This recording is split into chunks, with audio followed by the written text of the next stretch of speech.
Good evening, everybody. Welcome back to the Weekly Armchair Kickoff podcast. This is Christmas Eve for all football fans. This is the return of the Premier League. And no two better lads to be joined by this evening. Joined by Giulio Leschi and Shane Gooner. Obviously, Giulio of Red Brew Review and Shane of the Shane Gooner YouTube channel as well. So do subscribe to the two boys. Their links will be in the video description after the show. First of all, Shane, come to you first. How's the off season been? Yeah, it's been all right. It's nothing I didn't expect to see. So I sort of felt we'd get Bruno. I felt we'd get Konsa. You know what I mean? I thought we might try and sell Wanyeri. I thought we might try and sell Martinelli. So it hasn't been a big letdown for me, like a lot of people who were expecting these mad rumors like Vinny Jr., which was never going to happen. And so for me, it's just been samey. It's exactly what I expected. So I can't be too disappointed or happy about it. But looking forward to the new season.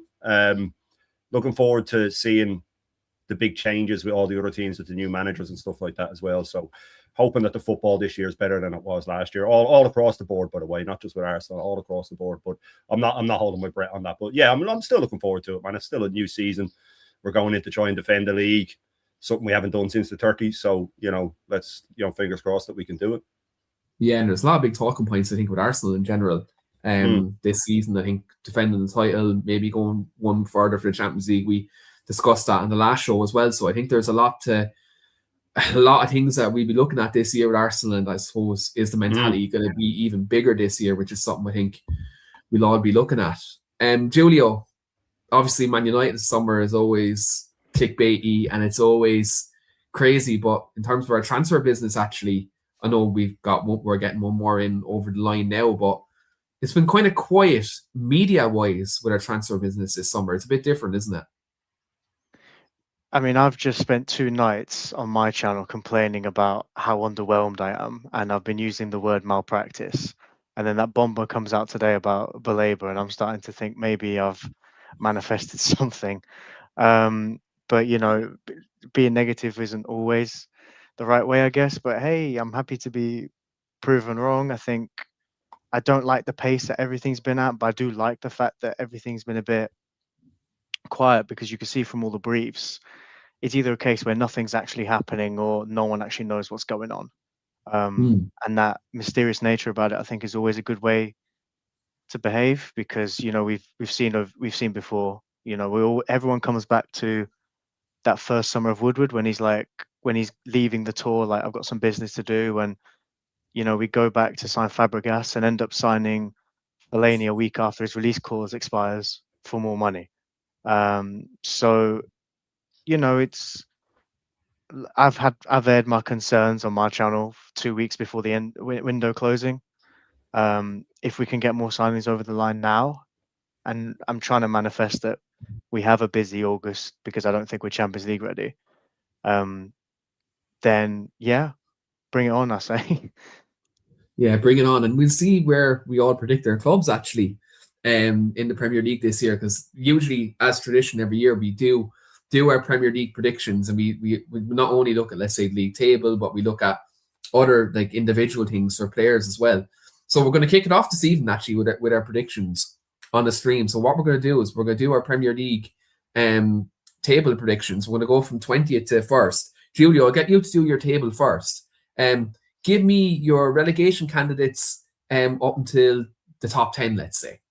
The top 10, okay, right. So, I mean, to start with, for the relegated sides, nothing exciting. The 3 teams that came up: Hull 20th, Ipswich 19th, Coventry 18th. I just think the gap this season is enormous, and I don't think either of the I think Ipswich has spent a lot of money, but I don't think they've spent a lot of money on enough. I think McKenna leaving is probably going to hinder them. And then the other 2 sides I don't think have invested well enough either. I've got 17th, 16th, and 15th. I've got Sunderland just surviving in 17th. They was really good last season, but I actually thought because there was a point in the season where they were sleepwalking to relegation, and I thought that they'd probably move on from Regis Libri, which still can happen. in the upcoming season, but I thought it would have been best for them to move on from him. You know, similar to what Bournemouth did with Gary O'Neill, and they got Iriola in and really went forward. I've got Fulham in 16th. I just think that they've had a huge loss. I don't think they've replaced the manager adequately. I think it's going to be a difficult transition year. I've got Leeds in 15th because I'm not really convinced by them or their manager. I don't know how their manager stayed in the job, let alone turned it around the way he did. Don't know if he can do it again for a second year in a row, but I could be proven wrong with that one.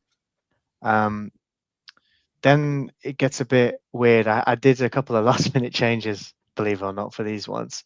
So I had Everton I have Everton 14th. I think it's just going to be just a steady year for them of stability. I don't think they've done enough to break the top 10. I think there's going to be too much quality around them. I've got Bournemouth in 13th.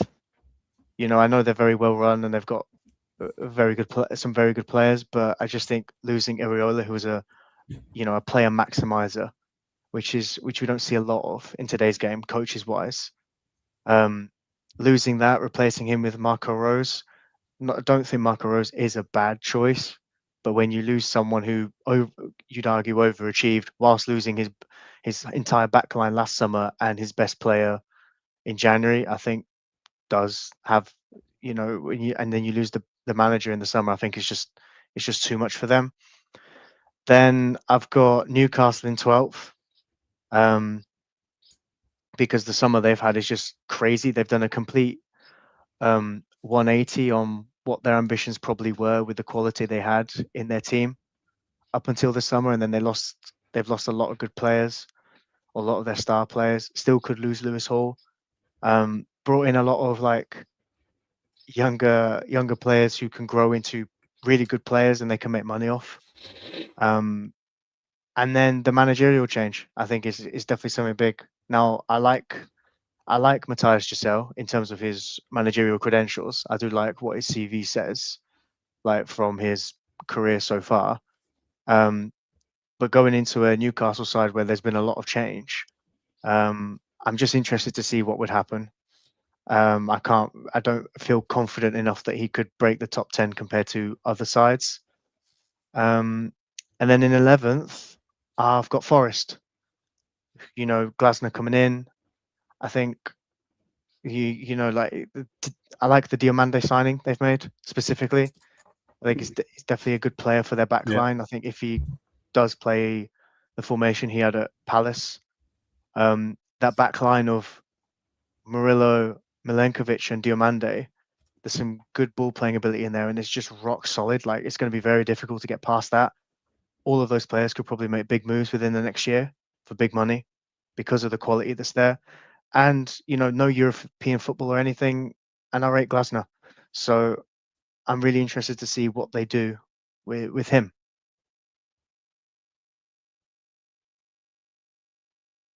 Yeah, that's very interesting. There's a few teams I think there's some similarities of mine there as well. And it's mad that you've kind of went to the status quo as well, with going 3 newly promoted teams as well. I'd be interested to see what Shane's like as well. Give me your top 10 then. What's the top half of the table going to look like this season? So I got Palace in 10th. Now, I'm still debating this one in my head, but I just feel like this is probably my mad shout, my serious mad shout, in the sense of they've had a poor pre-season, but I wonder if something clicks or a managerial change happens that end of the season they end up in 10th for whatever reason. I don't know. To be honest, there's no method to the madness, but everything looked too settled, and I thought if I have a mad shout in there, it's got to be Palace, because there's an element of the unknown, because what their manager has achieved in France, I can't knock. And yeah, I'm just so interested to see what happens with what's there at the football club. I've got Brentford in 9th. We were all, I think a lot of us were surprised with how well they were last season, but Brentford, I think it's safe to say, the way they run the football club, they get a lot of good players, and they really know, the way it's set up at the football club is to platform the manager, no matter who it is. I don't think it's a surprise in Brentford's history under this ownership in the last 10 years, the amount of managers who've left there and the grass hasn't always been greener. I think if you go back in their history, there's a lot of examples of it. I think there's examples before Thomas Frank as well. So I'm really interested. I don't think Brentford will fall victim to second season syndrome of any kind under Keith Andrews. I'm really interested to see what ex-Prime Barclays, Damien Duff, now that he's on the coaching staff there as well. Let's see what happens with that, just because it's the nostalgia of it. 2 ex-Premier League players Shane I remember growing up. Shane will tell you he was box office in the League of Ireland when he was manager at Shelbourne as well. I had you send me enough clips, so Yeah. I'm never getting over that one time where I used him in an analogy and you didn't like it. Yeah, you called him shit. I didn't call him shit. Right. Okay. I didn't call him shit. And that's for another stream. That's for another stream. Then in 8th I've got Brighton, because it's similar to Brentford, and Brighton have always been in and around there the last few years. So I don't think it's a surprise that they're there. In 7th I've got Villa. Don't get me wrong, I think Emery is an excellent coach. I really like him. And yeah, it's another summer where they're losing some good players. In fact, some of their best players. They've lost Tielemans, they've lost Rodgers. Watkins could be on the way out. Konsa's leaving now as well. Emi Martinez looked like he was leaving for Juve, and then that hasn't materialized. So I'm just interested to see what happens with them. But I feel like the top 6 is a lot stronger than it has been in the last few years in a weird way. That's probably why all the top 6 are in the top 6 this year for me. Right, hit us. Well, who's gonna get Champions League? Who's gonna win the title? Go on, hit us with it. What's your top 6? I'm gonna just go 6th to 1st, right? And you're gonna think I'm crazy, but there is going into this season hasn't been this wide open. This season, the top 6 hasn't been this wide open in 9 years. That summer where we signed Lukaku, Chelsea signed Morata, Liverpool signed Salah, Arsenal signed Lacazette, and then Aubameyang 6 months later. That summer, it was the most wide open it's gone into a season. Except on this occasion, it's not a case of anyone can win the league. It's everyone's in a top 4 race. The only team you could probably argue have a chance at the title after the Community Shield was probably Arsenal, but that's only because all the other top 6 sides have a new manager with having their first pre-season at their clubs. Arteta's the only one who's comfortable and settled in a job, which could be his downfall, but we'll wait and see. And I do the predictions based on United. I do the predictions based on but if the window was to shut now. So I'm not really expecting any more signings for any of the clubs. Now, obviously, that's not going to happen. City have still got business to do as well. Liverpool still need to wake up for them in their window. At the moment, I've got I have Spurs in 6th, because don't get me wrong, I do like some of the players they've brought in. I think they've done, by their standards, I think they've done good business. But I read a quote today, and I cannot remember what exactly it said, but it was basically saying that Spurs do really well to buy loads of decent on their day players, but when it comes to the big moments and stuff, they don't have enough difference makers. And as volatile as the manager is, to be honest, it's that unknown with Spurs because of the amount of players they've signed, and they've signed some good players, to be fair. They've had their pants pulled down for a few of them, price tag wise, but it's clear that they've gone into this and they've gone, we don't care if the players succeed. We don't care what the value is in the market, because for us, the value is if they do well for us. I think they've probably thought too many times we've gone cheap and we've had to buy again. So that's probably why they've taken the approach they have.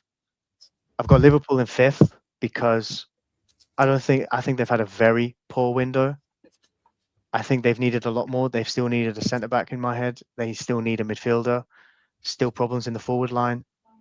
And I think Iriola, as much as I mentioned the fact that he's really good at maximizing his players and platforming them, I think he's going to need to work that gimmick over time because, like I said, there are just holes in this team, and there's too many discrepancies for my liking.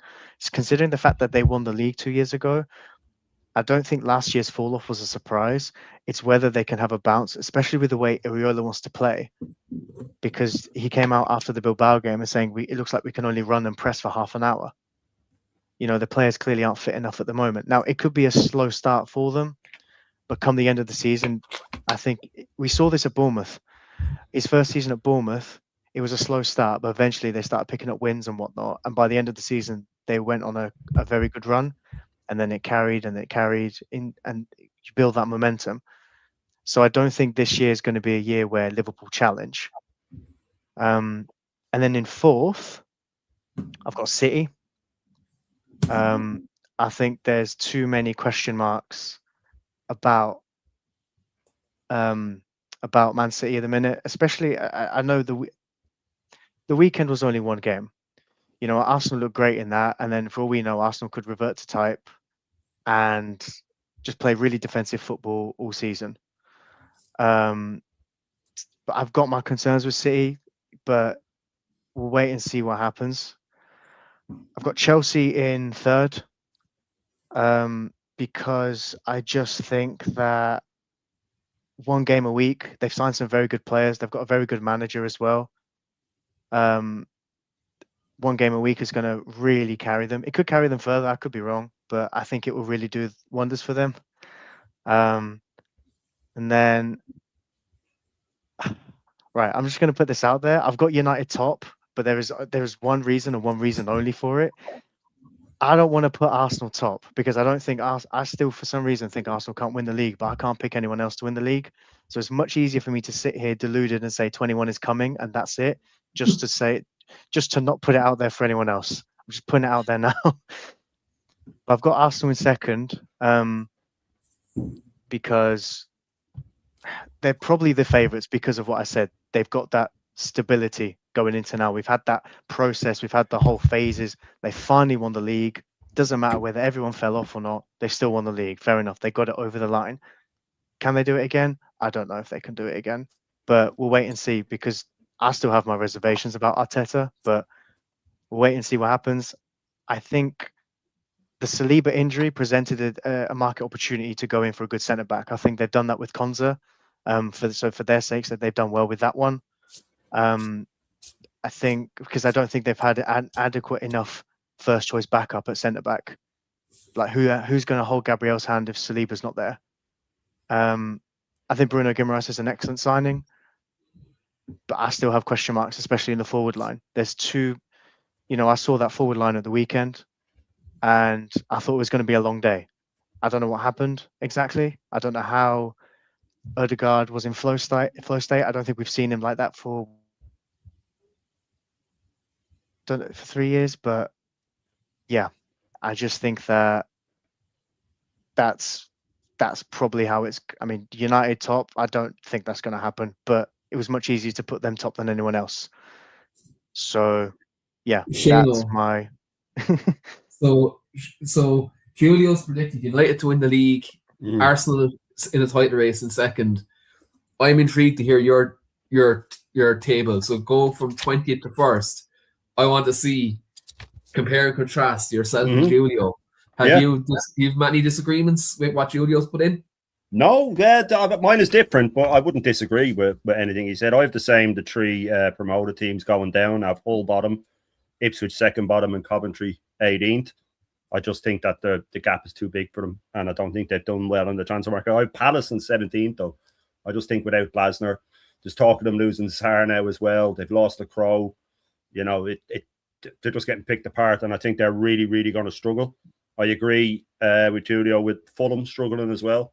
I think that they were sort of being held together, and it's just not looking good for them in my eyes. I think the likes of Iwobi and that are on the downturn now, and I just feel that Fulham will struggle. I think Sunderland will struggle. I have them in 15th. They really peeled off at the tail end of last season, and after decades of watching football, that's usually the coming season. Then is when they struggle. The energy's not there. the players that were playing out of their skin can't go a second time, and they've heard the same voice. I think that they'll struggle.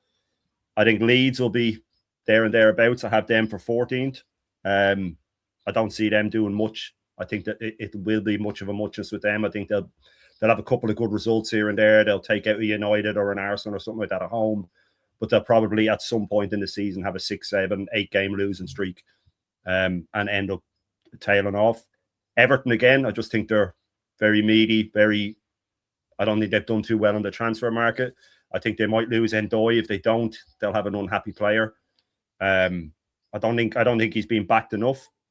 Brentford again falls into, for me, the same category as Sunderland and Leeds, where you've had a good season when you've come up, and then the reality hits when the players have either been picked off from you or you can't get them up for it again. I think he's done a wonderful job there, but I do feel that it's going to be very, very hard to motivate them this season. And again, not being backed enough. I have Bournemouth in 11th. Again, same difference. Losing Areola is massive for them. I think he got the best out of their players. This new manager comes in now. You know, are you going to get the same song out of them? Will you use the same system? I don't know. It's a tough one to call. And I actually have Newcastle in 10th. I know they've gotten absolutely shredded in the transfer market, but I think for Yoisler, it could be a blessing in disguise coming in, getting rid of all the players that don't want to be there. He gets a free hit this year because anything apart from getting dragged into a relegation battle will be seen as a success, considering they've been absolutely torn to shreds. So I think, in a way, it might be nice to come in with all the players that are gone that didn't want to be there. Get a few of your own players in. If they give him the money to spend, I don't think they will, but if they can give him at least something to get in a few players. I know he's looking at Nico off City, and I know he's got a couple of players in, but I think he's got a bit of a free hit there, and I just think his style of play will suit the Premier League. I think he's a winner, and I think he says the right thing. So I have them in 10th. So my 10 to 20 is Hull, Ipswich, Coventry, Palace, Fulham, Sunderland, Leeds, Everton, Brentford, Bournemouth, and Newcastle in 10th. Well, so yeah, it's similar to Julio, but Newcastle still getting top 10 as well. Like, I think so, yeah. I think Mathias just said is a good manager, and it'll be interesting to see kind of how he gets on, because obviously, like, he won titles with Salzburg. Obviously, what goes over to Saudi, beating the likes of Al Nassr and stuff like that over there as well. So, like, he's done well, and like, obviously going from Saudi to Premier League is a big jump in terms of, I suppose, the volume of games. And I think what is probably suit him is the fact Newcastle don't have Europe. I think that will actually help him settle in with the players for the coming season. So, Shane, top 10, give your 10 to 1. Who's winning the Premier League title? In 9th, I have Brighton. I think Brighton are Brighton. I think Brighton will always be there and thereabouts around the mid-table. They'll have some seasons when they push for Europe and some seasons when they fight relegation. I'm always interested to watch Brighton when they come in, because I think their whole model and system is amazing to me. I love it. I love that. You know, they will already have a player lined up to step in for Believer. That's what they do. They have them ready a year or two before they sell them. I don't like how he sells Bloom. I don't like the way he just sells no matter what and never tries to fight for the player. But they have a good system in place, and I'm always interested more so to see which is the next Brighton player that's going to, you know, be the big hit. So I'm sure there will be someone. I have Spurs in 8th. Spurs and Chelsea, to me, I've been saying this a lot on my lives, that you could sit someone down, 2 people, and one of them could argue that Spurs will challenge for the Champions League, and he could make some good points, and one of them could argue that they'll battle relegation again and make some good points. And I think Chelsea fall into that category as well, where I wouldn't be surprised if Chelsea finished 2nd, and I wouldn't be surprised if they finish in 15th. It's just the way it is. It's very hard to call the way they will go with all the new signings. I know Chelsea now are down the road with getting Marmoush and Savinho off City, apparently. So they're making more moves.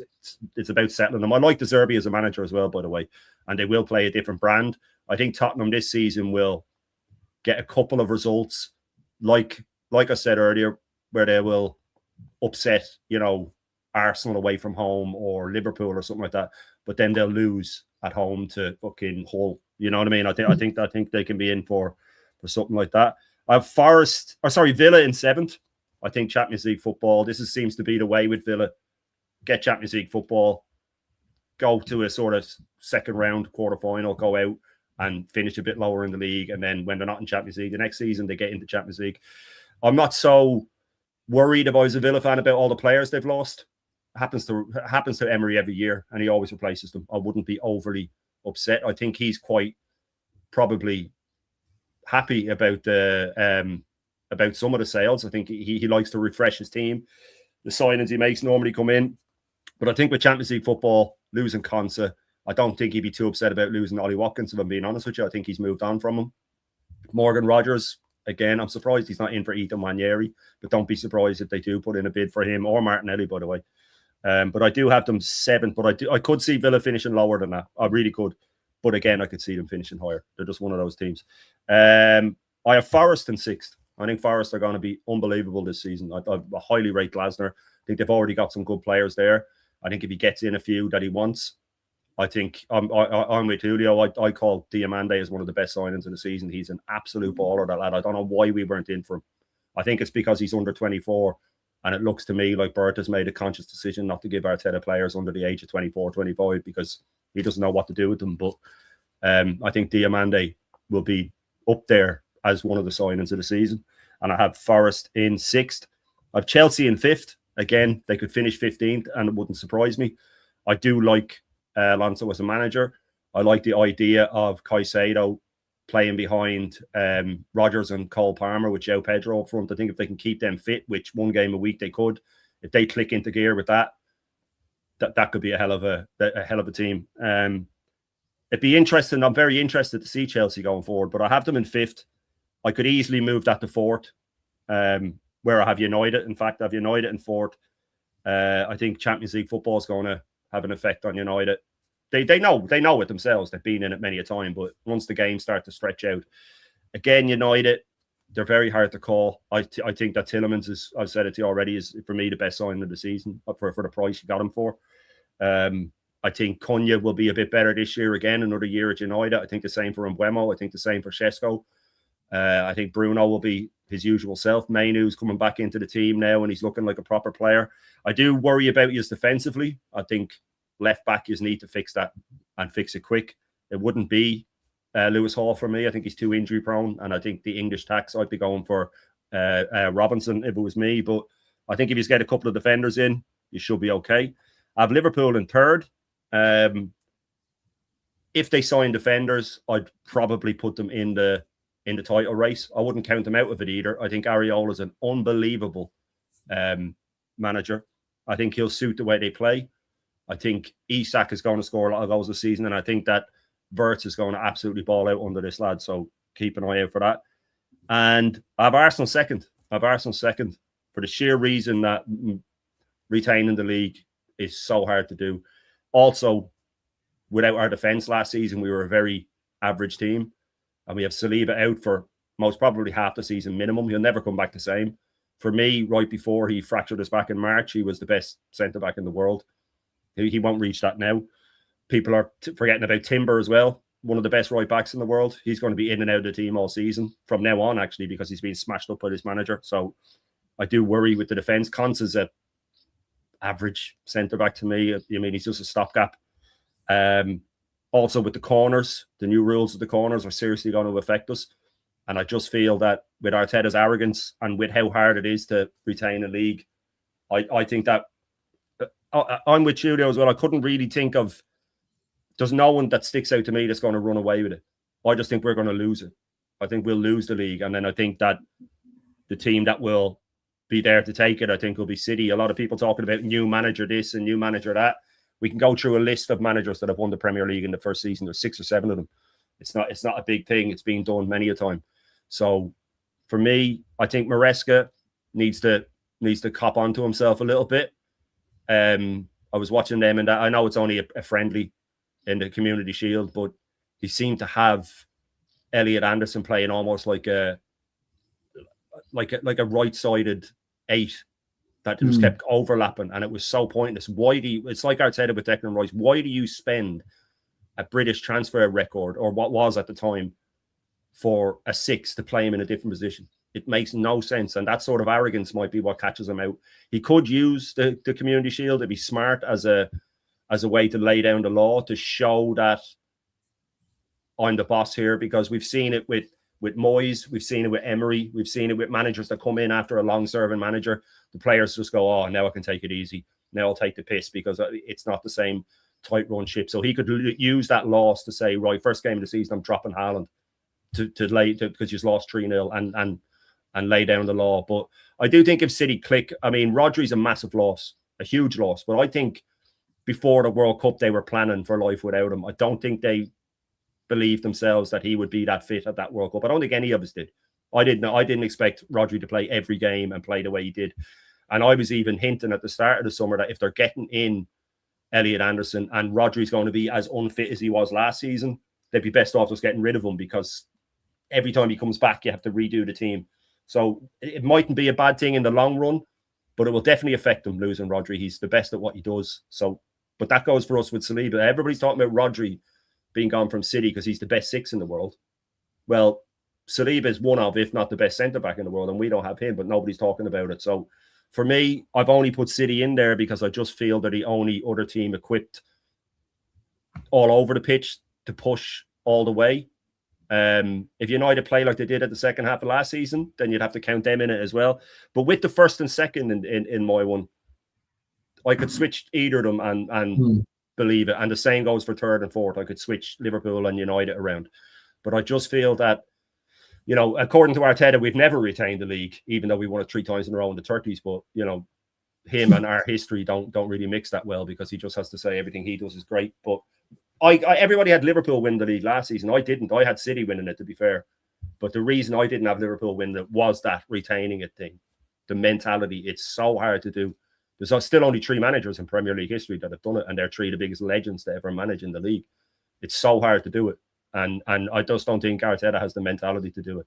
And the injuries, the new rules, everything that comes with it, it just, to me, I'll finish on this. I was naming off our starting lineup, which will probably be our starting lineup going into the first game, which will be Raya, let's say Calafiori or Nkapie, doesn't really matter which one at left back.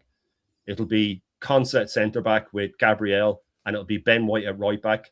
It'll be Rice and Bruno with Odegaard in the 10, one of the worst players on the planet. We then have Saka out the right, or Madueke, God forbid, and out the left, Solis, and up front we'll have Havertz.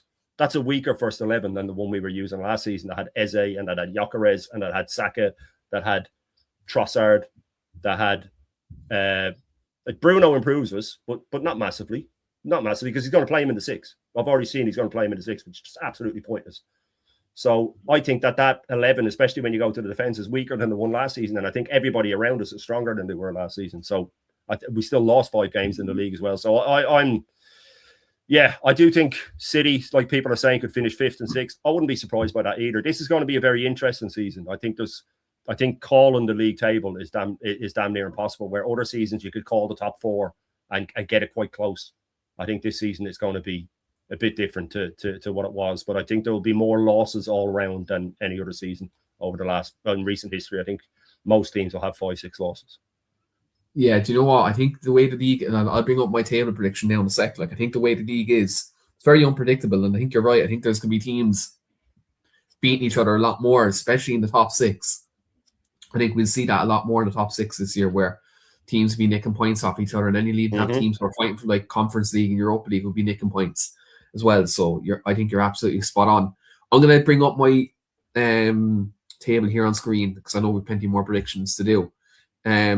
So this is the table I went with, Nick. You can only see from 18th here. So my 20th was Hull City. My 19th was Ipswich, and then I have Fulham going down.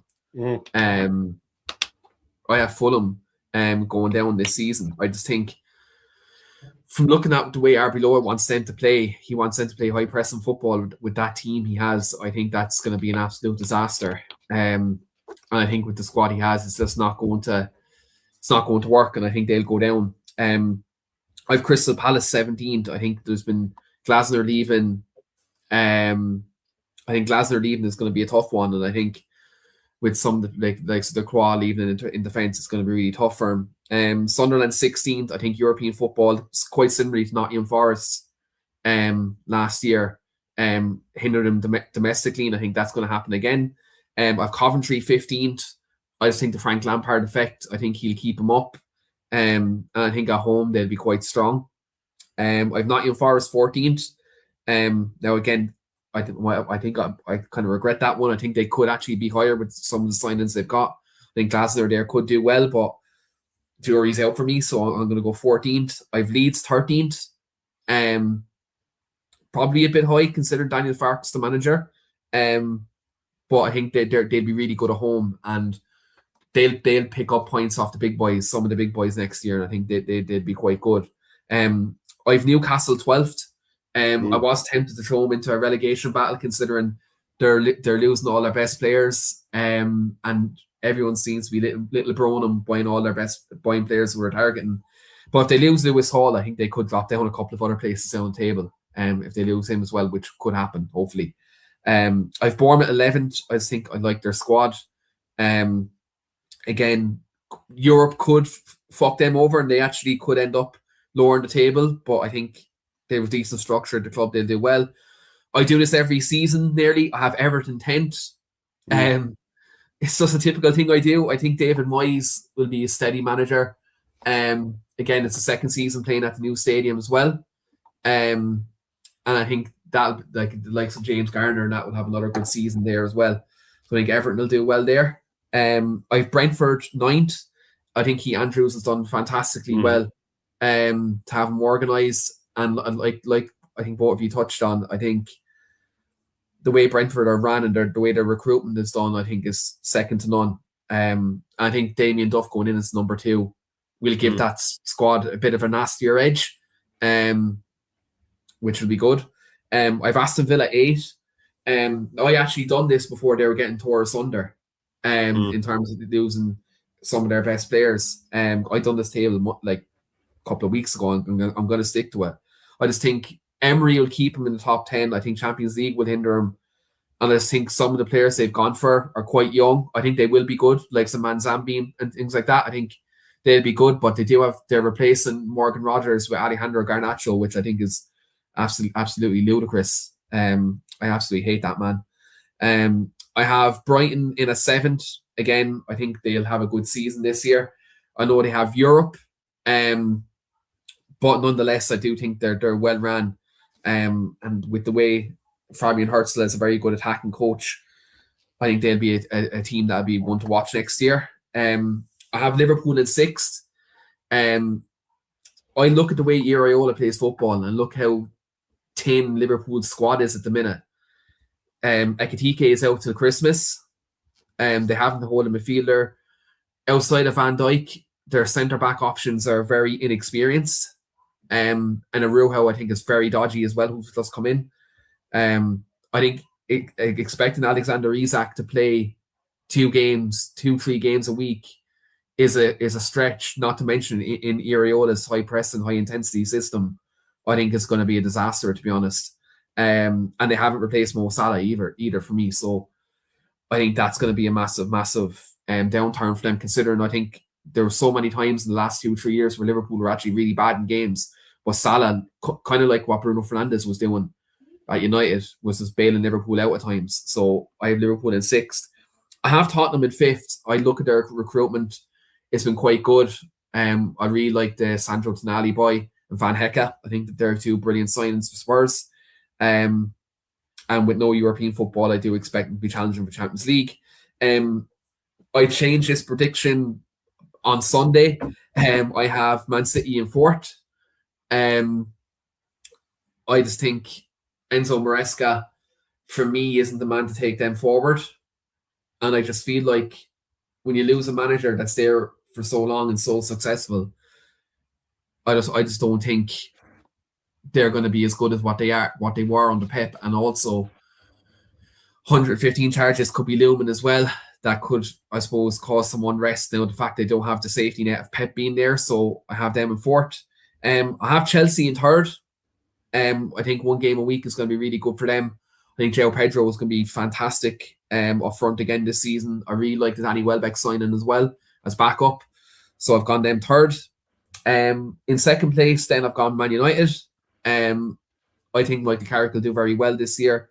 I think the Karis Baliba signing today really gives us midfield depth. We have options now. I do think, again, a left back is massively needed. Lewis Hall, Robinson, or a couple of other lads could come in there. I think if we get a left back and a backup striker between now and the end of the window, I think we're doing very well. And I can see us being second. But again, I think that could be interchangeable with Chelsea with second and third. But I do think United and Chelsea will be second and third this year. But I'm going to go United on this one. And then if Arsenal win the title, I just feel like the Bruno Guimaraes signing is going to be one that's going to drive Arsenal to win the league. And I think the likes of Gabriel now will have to step up because Saliba's injured. And I know I'm completely going against what Shane said there in terms of Saliba being out, and that could hinder Arsenal. I look at Gabriel being a good signing. I think Rice and Guimaraes will step up. And I actually didn't rate Solis when I seen him, but I think his actual delivery from set pieces and free kicks is actually quite good. He won't be taking any of them, though, will he? Sorry? He won't be taking any of them, though. Rice and Saka will take them up. That's the thing. Everybody's talking about his set pieces. He won't be ahead of Rice taking corners. There's no way. Possibly, you know what I mean? Yeah. I suppose I've just been watching your games in pre-season. Granted, Rice and Saka haven't been playing. I've liked what I've seen from his dead ball delivery. I think he might pick up quite a few assists this year. Based off what I've just been watching over pre-season. Again, that could be wrong. And I think Saka, if he go back to anywhere near his best, I think Arsenal piss the league this year. Just simply because I think everyone else is in a rebuilding stage. I feel like if Arsenal could be remotely as good as what they were the last couple of years, I think they'll win the league. In spite of Arteta, not because of him.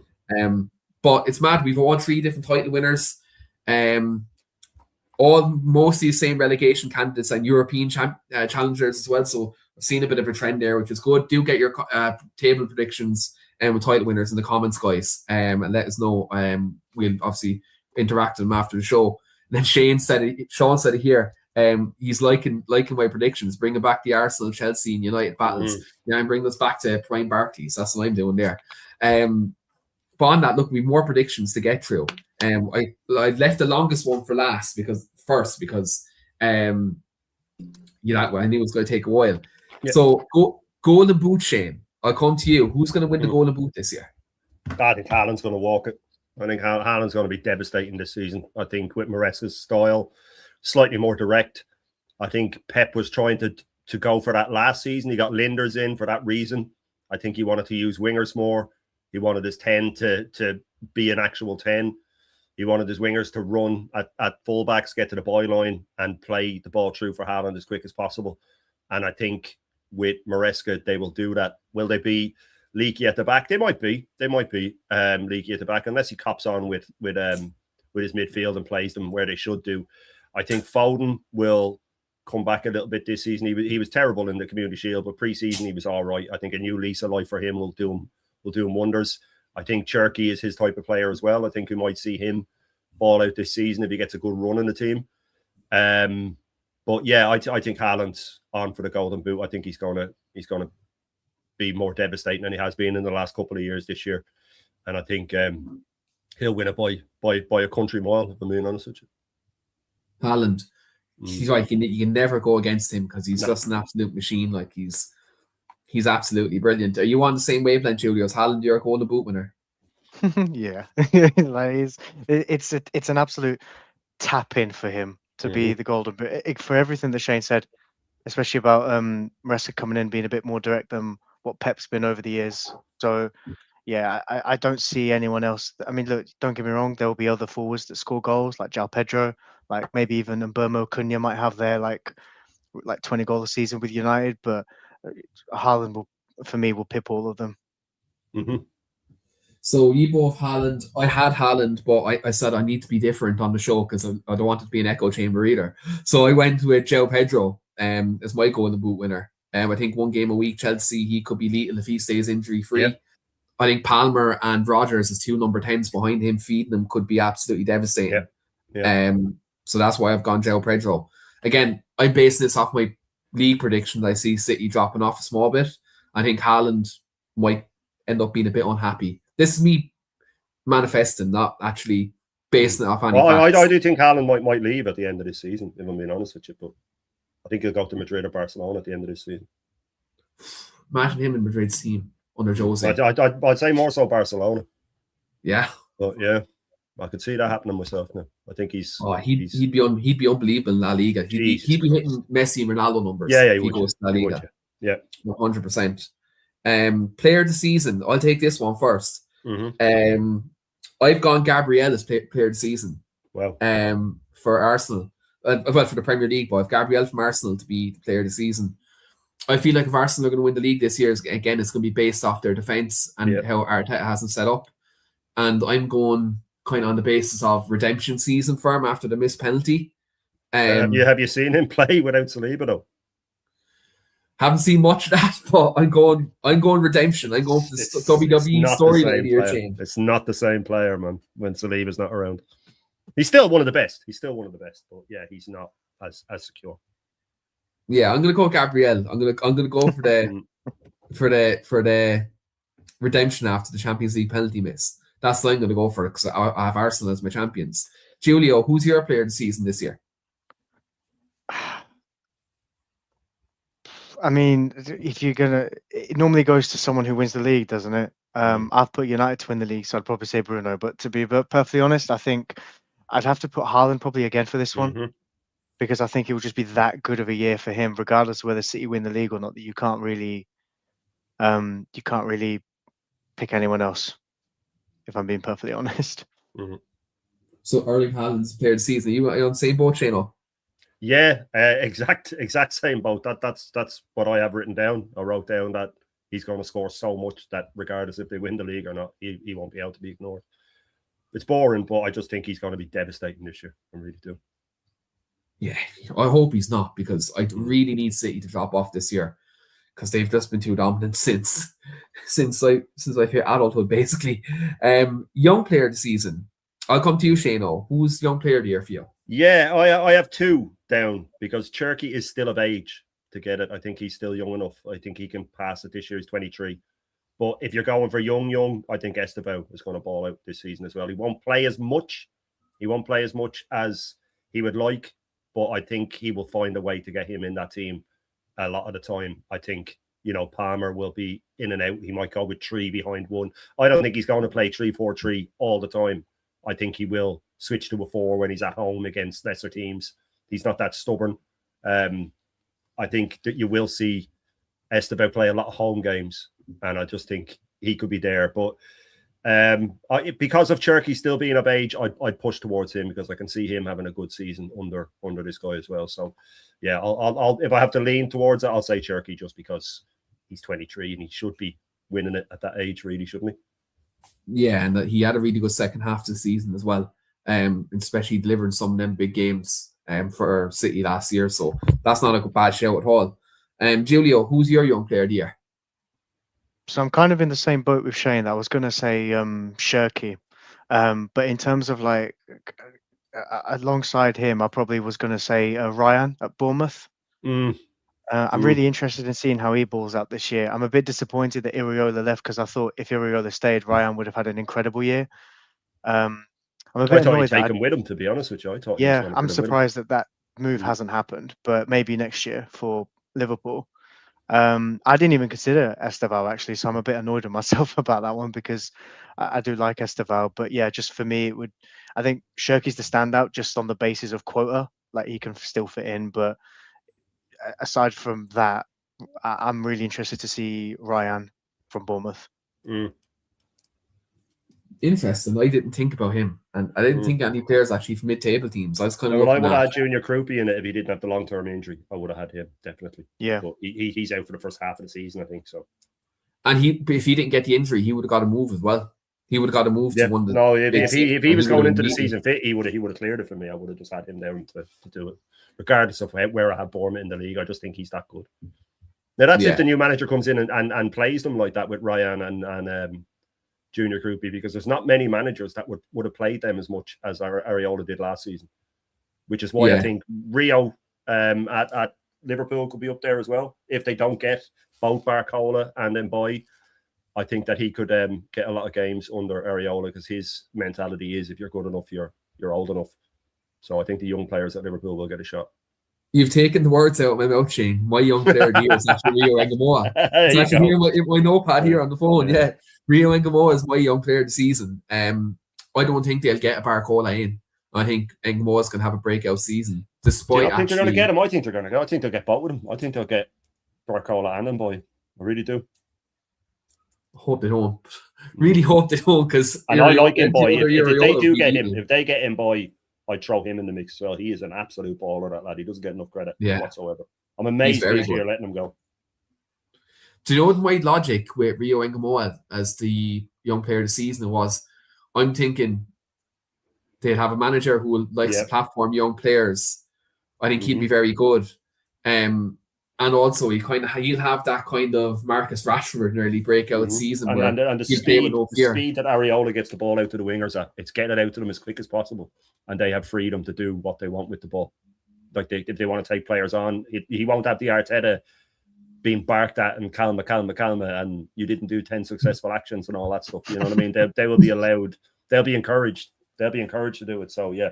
Just don't pick any Arsenal young players, because Arteta has never improved the young player. I was gonna put a question out there, like, provided Arteta hasn't corrupted him, what do we think is going to happen with Max Dowman this year? He'll get injured again. He's already had a 3.5 month injury because of the training. He'll play him a couple of times early in the season to show that he plays youth, and then by the end of the season, but this is the way it will go. It goes every time. By the end of the season, then he'll be in and out. If he feels the pressure, if he loses a couple of games, he'll bring him on as a sub at home to get the crowd back on, because he's a politician. But within 2 years, he'll be gone or ruined, one or the other. So the only way I'd pick an Arsenal youngster in this, like Ethan Nwaneri, is if he's not playing for us. Yeah, if he goes to Villa, if he went to Villa, he would rip it up at Villa. He would rip it up. I'd change my vote to him if he went to Villa. That's a good.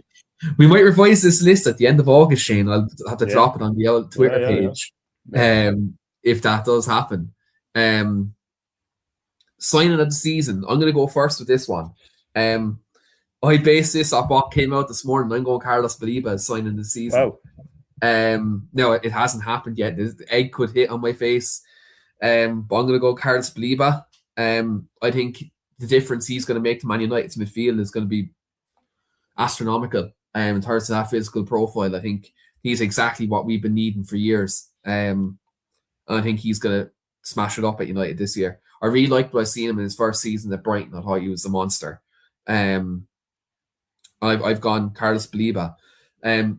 Julio, who's your sign of the season? Do you know what? I couldn't pick. There was one point where I wanted to say Vinny Jr. signing a new contract at Madrid, so that just because of the exposure, that those 2 days where a lot of the Arsenal fan base thought they were in with a chance, when they got the same treatment we've been getting on players for days, it was just quite hilarious to watch from a social media standpoint. But when that died down, and then I was like, okay, let's be serious. I would probably say I'll go a bit off with this one. If Bruno signs a new contract this summer, I would probably say that, because I think if he signs on, I think it's a big statement of some kind, because I don't fully believe he's in contract talks now, and he's not making a point of saying, you lot need to prove you're serious so that I can sign an extension of any kind. Because I think it feels like when we do business, whenever he puts the frighteners on contract wise, and then links come out and whatnot. And like I said at the beginning, most of the summer, it's been very, very worrying. Very worrying in the sense of we don't know what's happening, but without that clarity, it's been very slow. And until today, we hadn't really had any kind of midfielder signing or transfer business for over a month. So I know it's maybe not quite the criteria for signing of the season, but I think Bruno's influence is unmatched at United, and I think it would be quite telling. So you're going Bruno new contract as the sign of the season. Shane, you went on our Premier League podcast like 2-3 weeks ago and you said Tielemans was going to be the sign of the season. Are you sticking to that one? Yeah, 100%. Yeah, if you're doing it by price, by what you're getting for the bang for your buck. I think getting him for what was it, 35, 40 million is outrageous. I think he's one of the best in his position in the league. I think we saw it with Belgium in the World Cup. The game he missed, they were terrible. When he played, they were unbelievable. He's always available. He's got a couple of injuries, but nothing too mad. And I just think he adds a calm to every midfield he's in. So for the price they got him for, yes, I think that he has to go down for me as the sign of the season without a doubt. I think United did really well with that. It came out of nowhere. And with Baleba, I do like him. But my only hold up with him was how much his form dropped off last season when he didn't get his move. That would be a worry for me, that if he's willing to drop his form because he's sulking or whatever the case may be. I don't know, he's got an injury now as well. But if he had to put on like throwing a strop and sort of, put it out there that he wanted to leave, all players do that. I understand that. I don't like it. I didn't like when Gyökeres did it to come to us. I thought, hang on a second. Like, do I want a player that's holding his club to ransom? But that was in the close season. He went and he won the league and stuff with them, and he did it on the pitch, and then he did it in the summer. So I can let it go. But for dropping your performances on the pitch, that would be my only worry. But I do think he's a hell of a player, Baleba. I do like that type of six that is just reliable, wins the ball back, kind of Caicedo-esque. If you can get a player as good as Caicedo, you've done all right. You know what I mean? So, but I still think that Tielemans has to take it just because he's at a great age. He's a regular captain for his nation, and he's just a top player. And I think, it has to be. If you're going by bang for buck, it has to be Tielemans for me. Yeah, I think the value of Tielemans was a steal. I think the fact we got him for 35 when we were going to pay like 45 for Ederson, I think it's chalk and cheese, really. Yep. I'm going to take flop of the season. We've a couple of these get through, so we'll get through these quickly. Flop of the season, Julio. Who's the flop this season? Arteta. And I will die. Yeah. I know it's not a player, but Arteta. The chickens are going to come home to roost this year, and we will be there no matter what. Hmm. I like it. Shane, who's your flop of the season? If I had known we could do managers, I would have agreed with Julio. But no, for me, if you're going again for price, I think he's a good player, but I think Matías Fernandes for 85 million. If you're going by price, that's a lot of money for someone who's been relegated twice. Do you know what I mean? Like, there's players in the championship, you could have got one of them for 20, 30 million, surely, that can do what he does. And technically, to me, he is a championship player. He's been relegated twice. So, for me, if you're going by money, that was a lot of money for me. And I do like him as a player. That's the funny thing. I do think he's a good player. But I just think he could be him. If Maresca doesn't use Elliot Anderson properly, he could be, again, for price. But Elliot Anderson can only do one or two things, but he does them to a world-class level. Everything else he does is average. Kind of like Gyökeres. I said that when he came. People were quoting 30, 40 goals. I said, if he gets 25 under Arteta's system, he'll have done well. And everybody, you're so negative. I think he got 24 in the end. I was pretty much spot on. But what I said about Gyökeres was, I said, he's only good at two or three things, but the two or three things he's good at, he's exceptional at.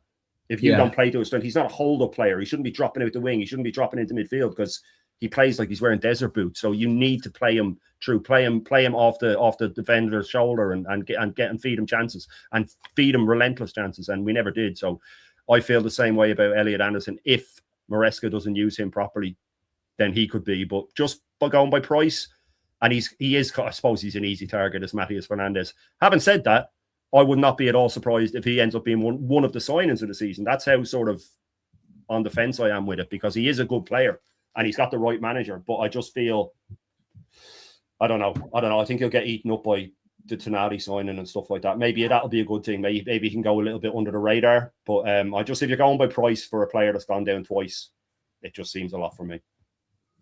He was down on my list again because of price, but also there's other midfielders there as well. Like, will he be starting every week? Like Conor Gallagher and that are still there. Like, will they play ahead of him some weeks as well? Like, would Spurs get their value for money immediately? I think that's the question everyone has. My flop this season I put in as Elliot Anderson. Just, I think the price, City's drop off, Maresca not using them properly. Like, when I was watching him busting forward the other day instead of sitting, and Kovacic was the one that was sitting, it was like, I don't like this at all. So I've gone Elliot Anderson, flop of the season.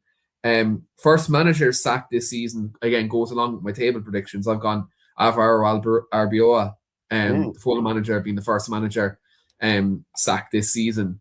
Shano, who's going to be the first manager sacked? Gary O'Neill for me. I think it'd be Gary O'Neill. I think taking over a team that was just successful is very hard to do. I think Gary O'Neill has talent as a manager, but he reads too much into himself. I think he thinks he's something he's not. If he was to, kind of like Rashford for me, if Rashford would just accept that he's a very, very good player, if he puts the work in and not deep down believe that he should be where Mbappe is without putting in the work, I think he'd be a great player. Like Rashford could get 20, 25 goals a season if he put the work in. And I think with Gary O'Neill, he just thinks, like Arteta, he thinks he's something he's not. You know what I mean? Even the way he dresses, the way he moves, the way he talks, the way when he's on Sky, he can't wait to give his tactical breakdowns and stuff like that. And I just think it was an odd signing for me, for them to get him in. I think they just went for like. And I just feel that Ipswich, because they've spent money more than anyone else that's come up, and I think they're the third or fourth highest spenders. They spent a lot of money anyway. I just feel the pressure's on him. And I think if they lose 2 or 3 at the start, he'll be under pressure. And he's one of those managers that just seems to struggle. He has the opposite of a purple patch. He'll have a 7, 8, 9 losing streak that he won't be able to fix, and I think I can just see him getting sacked quite early. So Gary O'Neill for me. Yeah, I think that was an odd person to replace Kieran McKenna, considering he's after laying so many foundations at Ipswich. I think going from McKenna to O'Neill isn't a good move for me. Julio, your first manager to be sacked. Initially, I was actually going to say Gary O'Neill for the similar reasons to Shane. I just think that we all appreciated the job he did at Bournemouth because he just kept it simple.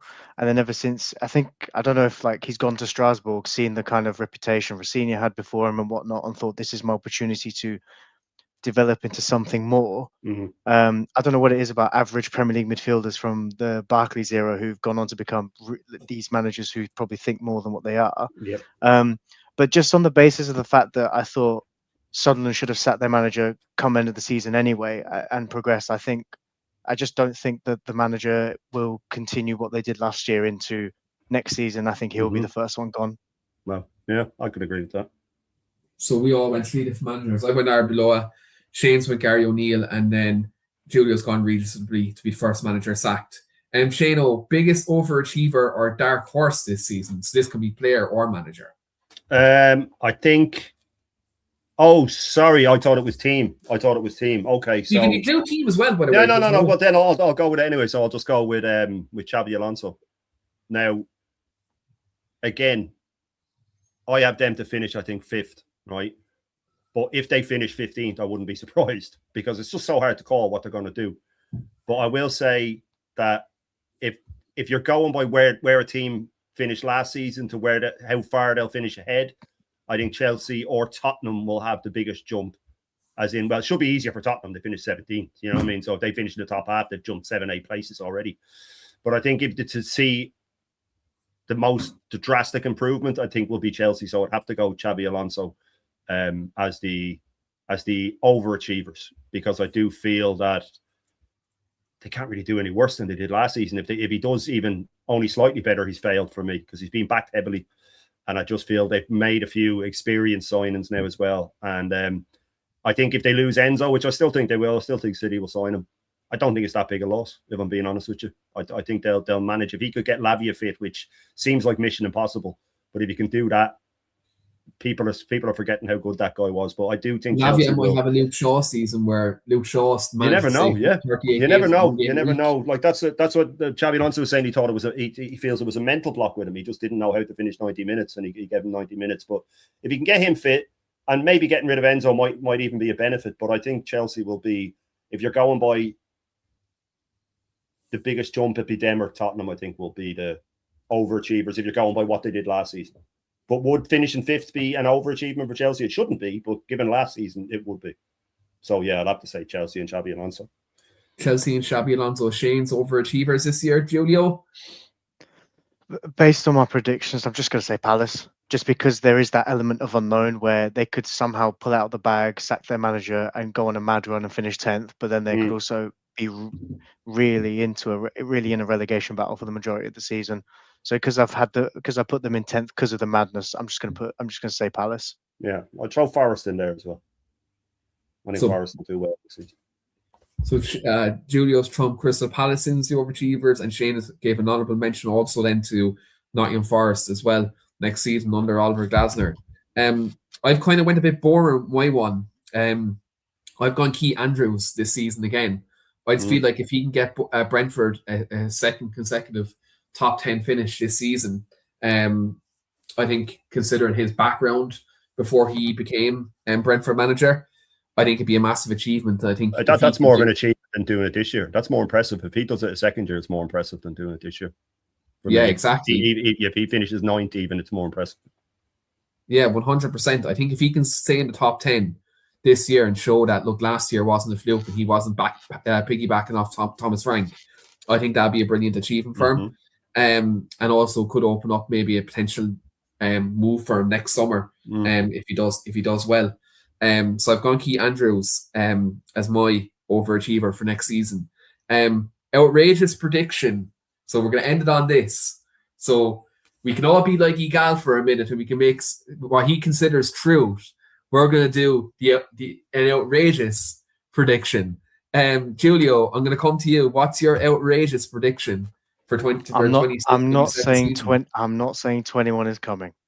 He's already done his outrageous prediction. He had you at the top, man. Come on. On a realistic note, forget the Prem predictions I've done. I think if Chelsea go on and win the league, to be honest. Yeah. Because it's one game a week. It's 10 years since they last won the league. That was one game a week with a manager who loves playing 3-4-3 from like what he'd done in the past. I think personally Chelsea have bought well with each of the players they bought. So my outrageous prediction would potentially be Chelsea going on to win the league. Wow, Sean Maroney will love you for that prediction, for that outrageous prediction here this evening. Shano, outrageous prediction for you, my friend. That Arteta will do one press conference where he's not the most arrogant pleb on the planet. No, that'll never happen. That's impossible. No, outrageous prediction would be that Burts will get Player of the Year. Wow, that'd be some turnaround. That would be an unbelievable turnaround if he could do that. If he balls out this year, there'd be a lot of naysayers, including myself, would be put back in their box quite quickly. My outrageous prediction is that one of Andoni Iraola or Enzo Maresca will be sacked by Christmas. Could see that happening. Could see it happening to Xabi Alonso as well if they were to start slow. Yeah. You know what I mean? He could be manager of the year or forward. You just don't know, Chelsea. Yeah, I could have put Alonso in here too, but I just feel like I have a feeling they're going to do well. Yeah, I think same. that system that he plays really suits their squad, and I think the attackers are going to benefit from it.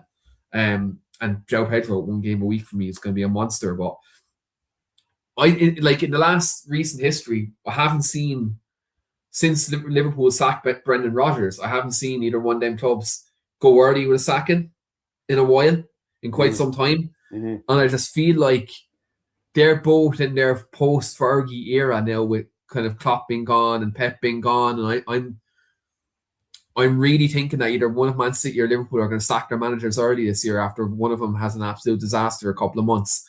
And they might even go out in the Champions League early in the league phase, who knows. So I'm going to go for one of them two to get sacked. I know Aiden in the group is going to love me for that one.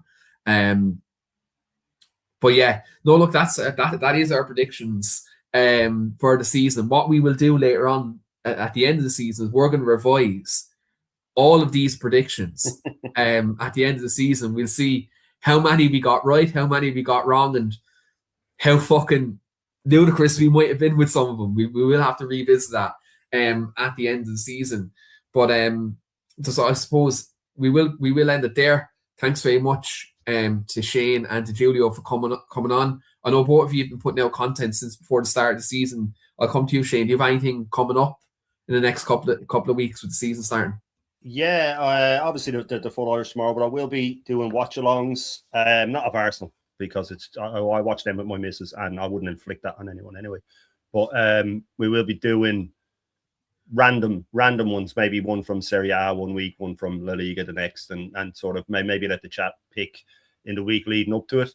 The Bruised Banana obviously back tomorrow night, and yeah, the usual standards will be there. But yeah, big up for having me on. I really enjoyed that actually. I didn't, when I was trying to put my league table together, I was like, well, what about them? And God, I think they're going to have a bad season and they're going to have a good season, and I kind of surprised myself with a couple of them. But as for the predictions, it's a great way of doing it. I really enjoyed it. I'm actually going to nick it and do it tomorrow night with the lads, I reckon, on the Bruised Banana. But no, I had a good time, and big up to Julio as well, man. Absolute legend.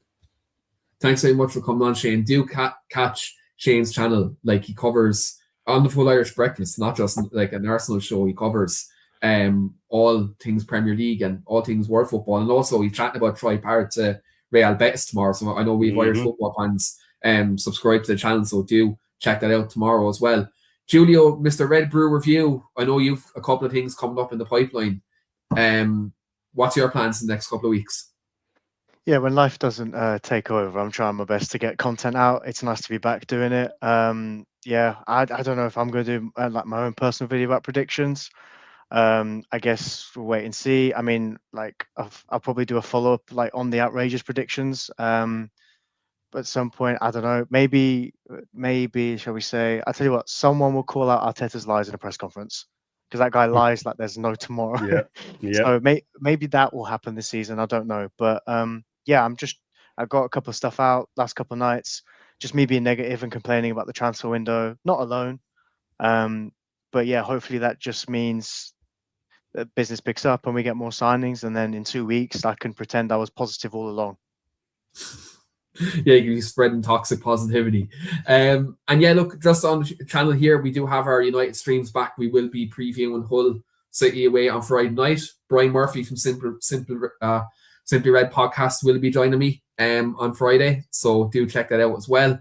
And as always, do smash the like video, do subscribe, and until then, guys, we will see you later.